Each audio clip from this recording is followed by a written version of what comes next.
महीने में अगर शिवरात्रि पड़े और उस शिवरात्रि पर एक कलश का पात्र, लोटा तांबे का या मिट्टी में रखा हुआ जल पात्र में लेकर एक बेलपत्र का छोटा सा भाग उसमें छुआया हुआ, और फिर निवेदन कर रहा हूं, अगर बेलपत्र उस दिन नहीं मिले तो पात्र लेकर चले जाना मंदिर में। मंदिर में शंकर जी पे तो बेलपत्र चढ़ी होगी ना, अरे बोलो तो जरा, चढ़ी होगी ना। उसी बेलपत्र को धोकर फिर जल के पात्र में उसको छुआकर फिर शंकर भगवान को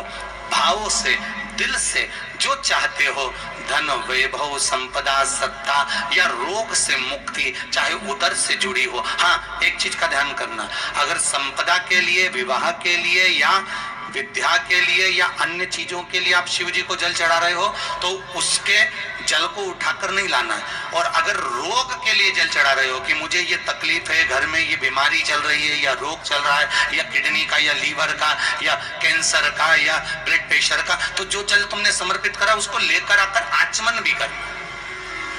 कौन से दिन? जम के बोलो जरा।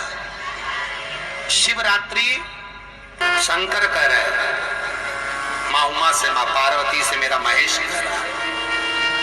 मेरा बाबा भोलेनाथ, मेरा बाबा विश्वनाथ, मेरा त्रिकालदर्शी कैलाशी अविनाशी कह रहा है कि हे पार्वती,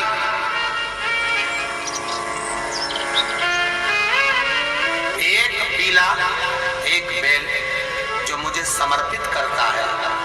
और समर्पित करने के बाद उस बेल की महत्वता देखिए, जो बैसाख महीने में बाबा शंकर को जो चढ़ाया जाता है और 1000 अश्वमेध यज्ञ का पुण्य फल हम प्राप्त कर लेते, मात्र एक फल चढ़ाकर, मात्र एक फल चढ़ाकर। हे पार्वती,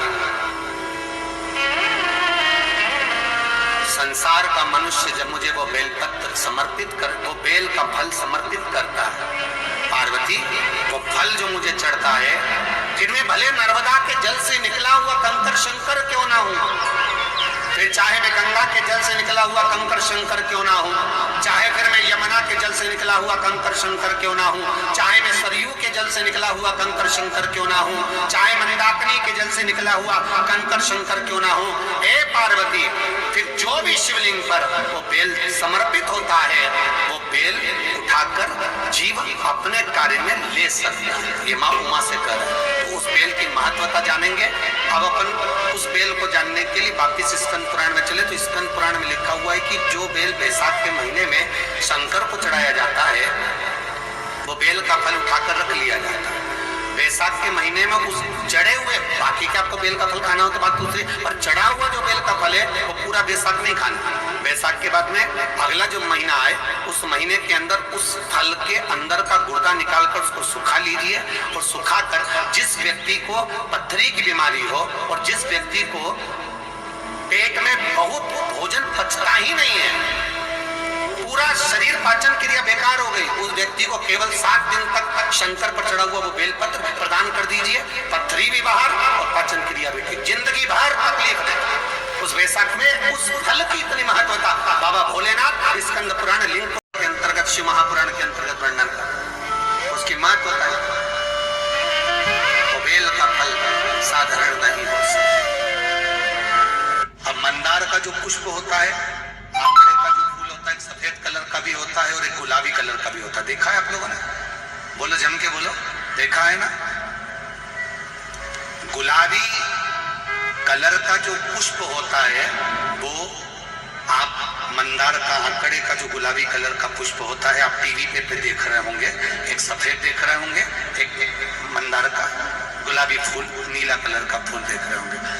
जो नीला कलर का जो पुष्प होता है, गुलाबी कलर का जो आंकड़े का फूल होता है, प्रयास करना,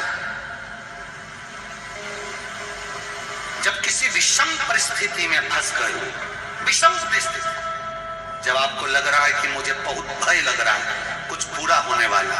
आपको लग रहा है आज मेरी उल्टी आंख बहुत भड़क रही है, कुछ गड़बड़ होने वाला, आपको लग रहा है मेरी सीधी आंख भड़क रही, कुछ गड़बड़ होने वाला, तब केवल वो नीला जो गुलाबी पुष्प है मंदार का, उसको कहीं से लाकर शिवालय में अशोक सुंदरी वाली जगह पर स्पर्श कर कर शिवलिंग पर आप चढ़ा दीजिए। आपकी विषम परिस्थिति कैसी भी होगी, वो रास्ता बनाकर बाहर निकल जाएगी। आपको फंसना नहीं, परेशान। मंदार, सफेद आंकड़े का पुष्प भी भगवान शिव को समर्पित होकर, जिसे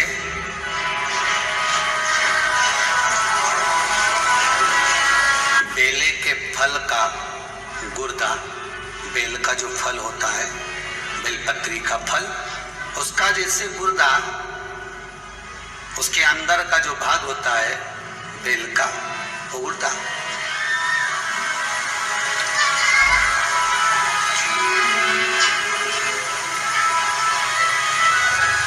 उसको अग्नि में जलाकर उसकी भस्म तैयार कर कर छान कर जब जब आपके यहाँ विद्वान ब्राह्मण शिव जी का अभिषेक कराते हैं, पूजन कराते हैं, तो उसमें लिखते हैं पूजन के साहित्य में, बेलपत्री, धतूरा, दुर्वा, ये उसमें नीचे लिखेंगे भस्म। लिखते कि नहीं लिखते? लिखते हैं ना, भस्म। अभिषेक में चाहिए रहते, तब उस भस्म का थोड़ा सा भी भाग आप अगर शिव को समर्पित कर रहे हो तो ये जान लें कि शंकर मनवांचित फल प्रदान कर रहे हैं, शिव फल प्रदान कर रहे हैं।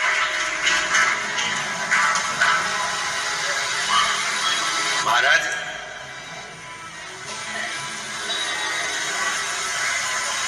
बेलपत्री के वृक्ष के नीचे बैठकर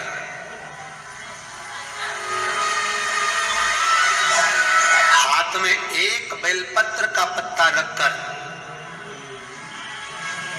आप पंचाक्षर मंत्र नमः शिवाय, ओम नमः शिवाय या श्री शिवाय नमस्तुभ्यम या महामृत्युंजय मंत्र का स्मरण कर रहे हो, पर डंडी का भाग अपनी ओर, बेलपत्र की बीच वाली पत्ती का भाग बीच वाली उंगली की ओर रखकर अगर आप स्मरण कर रहे हैं और अपनी कामना कर कर बेलपत्री के वृक्ष के नीचे बैठकर उस पत्ते को सम्मुख रखकर बाबा से विनय कर कर एकांत में उस बेलपत्री के वृक्ष की छांव में, बेलपत्री के वृक्ष की छांव आप कामना कर कर उस पत्ते को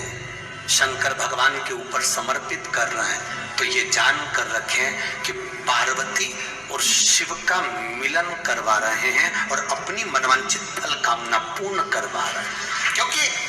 शिव और पार्वती का जब मिलन होता है, शंकर पार्वती जब एक दूसरे के सम्मुख में होते हैं, शिव और पार्वती जब एक दूसरे के सामने अपने बच्चों के कारण एक दूसरे के सम्मुख में आते हैं, तो उनके चेहरे पर प्रसन्नता का भाव आ जाता है। तो फल, मनवांचित फल की कामना आप जिस कामना के लिए कर रहे हैं, विवाह के लिए, नौकरी के लिए, सर्विस के लिए, व्यापार के लिए, रोग मुक्ति के लिए, आप जिस कामना से कर रहे हैं, ईश्वर महादेव, जो व्यक्ति पथभ्रष्ट हो जाए, जैसे मदिरा के नशे में पड़ गया, कहीं जुए में पड़ गया, कहीं मांसाहार में पड़ गया, कहीं व्यसन में पड़ गया, कहीं गलत काम में अगर कोई जा रहा है, तो श्रम्भेश्वर महादेव के नाम से काली तिल भगवान शिव को समर्पित करी जाती है। महाराज काली तिल को वापस उठा कर ले आते हैं, उसी काली तिल को जो मदिरा का नशा करने वाला होता है या जो गलत व्यसन में डूबा हुआ होता है, उसको वो सुबह के समय अगर नहीं खाता तो भोजन के साथ उसको दिया जाए। श्रम्भेश्वर महादेव, एक बेलपत्री का भी बहुत अच्छा प्रयोग है श्रम्भेश्वर महादेव का, मदिरा पीने वालों के लिए, मांसाहार, व्यसन में, जुए में, पेशावृत्ति में, पर नारी में, गलत जगह पर जो डूबे रहते हैं उनके लिए। पहले की कथा में उसका वर्णन किया है बेलपत्री का। श्रम्भेश्वर महादेव, एक बार सब बोलेंगे, कौन से महादेव? श्रम्भेश्वर महादेव। फिर जम के बोल लो एक बार, श्रम्भेश्वर महादेव। जब हमारे घर में क्रोध बढ़ता है या कोई गलत कार्य में जाने लगता है, तो श्रम्भेश्वर महादेव का हमें शरणागति लेना चाहिए, श्रम्भेश्वर महादेव का पूजन करना चालू कर देना चाहिए। कई लोग कहते महाराज जी ये संबेश्वर महादेव का मंदिर कहाँ मिलेगा, हम कहाँ पूजन करने जाए? कहीं नहीं जाना,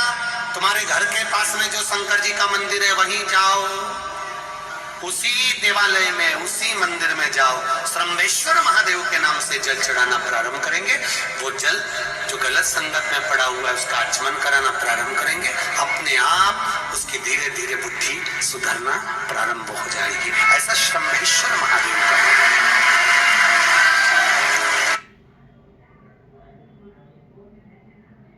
का गुर्दा, बेल का जो फल होता है, बेलपत्री का फल, उसका जैसे गुर्दा, उसके अंदर का जो भाग होता है बेल का, गुर्दा,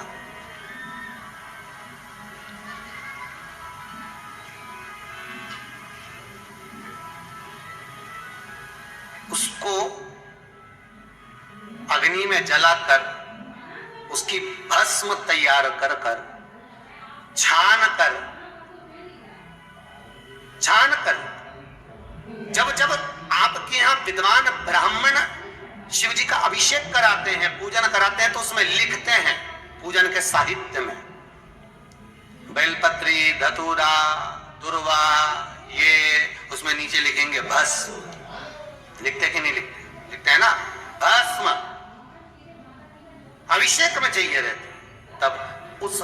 भस्म का थोड़ा सा भी भाग आप अगर शिव को समर्पित कर रहे हो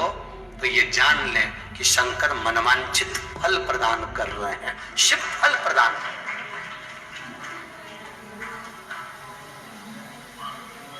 महाराज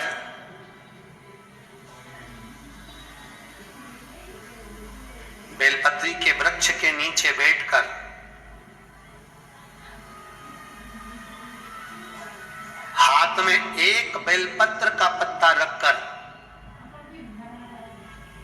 आप पंचाक्षर मंत्र नमः शिवाय, ओम नमः शिवाय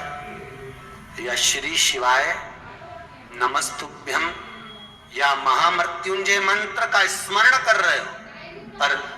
डंडी का भाग अपनी ओर, बेलपत्र की बीच वाली पत्ती का भाग बीच वाली उंगली की ओर रखकर अगर आप स्मरण कर रहे हैं और अपनी काम ना कर कर बेलपत्री के वृक्ष के नीचे बैठकर उस पत्ते को सम्मुख रखकर बाबा से विनय कर कर एकांत में उस बेलपत्री के वृक्ष की छांव में, बेलपत्री के वृक्ष की छांव आप काम ना कर कर उस पत्ते को शंकर भगवान के ऊपर समर्पित कर रहे हैं, तो ये जान कर रखें कि पार्वती और शिव का मिलन करवा रहे हैं और अपनी मनवांछित फल कामना पूर्ण करवा रहे हैं।